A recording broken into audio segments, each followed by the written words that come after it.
Kalbaryo ya muna maning meging epekto na ning COVID-19 crisis king industriya na ning pamangontrata king construction. Lakwas na ket ti Pampanga nung no ka rin at sula ring mga ragula infra project ning Build program. Nga ng DPWH 2nd District Engineer Gregorio D. Odea Jr., mapilan kanu ka rin karelang flood control infrastructure projects deng medelay uli na ning lockdown.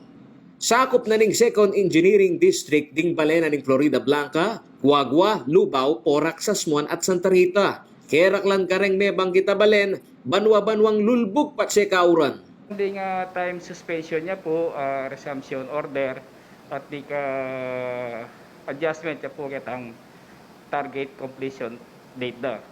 At bistaman na kanyan, sikapan mi po rin po na itang magiging cause of delay mi kitang lockdown period nang yaning mag-umpisa na kayo mag-resume, mag-double time kami para catch up niya ng whatever delay na may ingardet ang previous months po.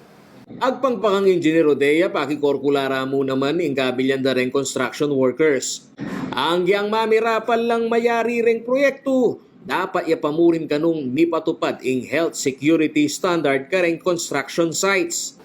Yang yaning medyo general GQC na general community quarantine at allow the no foreign construction workers na mag-upisa mag-resume kareng construction na activities na of course kitang minimum safety requirements protocol na ning COVID-19 na dapat ma-attain niya po itang safety practice, safe distancing, face mask kareng proyekto tamong susundo na po.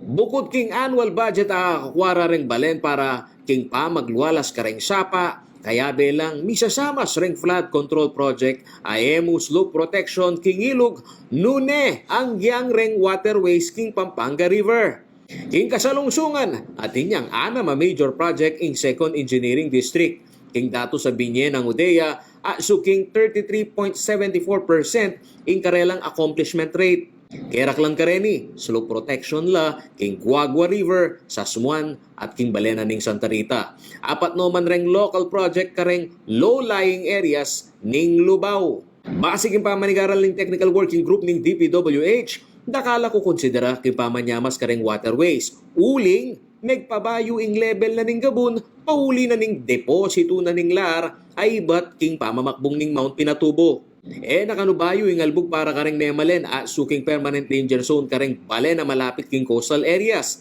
Bistaman sa nenala, maulagala pa mo rin ding flood control project bang mabilis siyang makadago sing danom, iba't king mata sa lugal, bang stagnant o mapipilmi king meto nga lugal. Sumangit na niti, makaintindi no mga kanureng memalen, magkusa na lang lilikas, ustong sigida ne ing kauran, agpangkang Angie Blanco, pamuntok na ning Provincial Disaster Risk Reduction and Management Office. Still follow the protocol. So, kami naman rin LDRMOs Kembong Pampanga, siguro tinang pabulan, we've been starting to prepare for the rainy season. Pampanga, nung hakakitsyo, masyado mumunta ka rin evacuation centers. It has been the practice kaya katamo, lalo na ka rin coastal areas tamo ne. Potang daratang day kauran, balo da, kinila rin bagyo, mumunta na lo, ka rin kamag-anak do. So, dito yung problemang evacuate. Pero ating kamay mo rin evacuate, like keng Lubao, etang coastal areas do, uling ating tang Santa Catalina Evacuation Center ka rin, itadadalami talaga keng Santa Catalina. Paulo G. Santos, CLTV News.